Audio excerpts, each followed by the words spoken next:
প্রতিক্রিয়া এবং প্রতিফলন। একদা একটি জাদুঘর ছিল, যেখানে একটি ঘর ছিল যা আয়না দিয়ে তৈরি। এর দেয়াল, ছাদ, এমনকি মেঝেও আয়না দিয়ে তৈরি ছিল।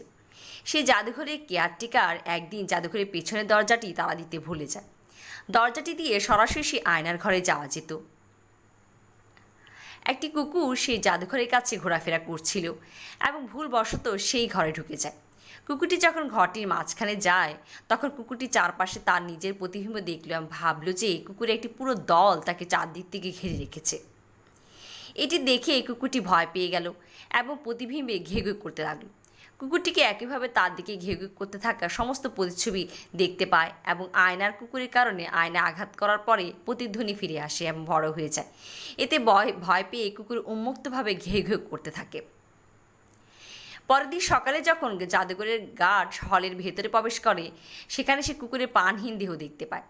কুকুরটিকে ক্ষতি করার মতো কেউ ছিল না, কিন্তু তবু এটি তার নিজের প্রতিবিম্বের সাথে লড়াই করে মারা যায়। গল্পে নৈতিক: আমাদের চারপাশে সব কিছু আমাদের নিজস্ব চিন্তাভাবনা, অনুভূতি এবং কর্মের প্রতিফলন। আমাদের পৃথিবী আমাদের সামনে একটি বড় আয়নার মতো কাজ করে। তাই সবসময় ইতিবাচক চিন্তা করুন এবং ভালো থাকার চেষ্টা করুন।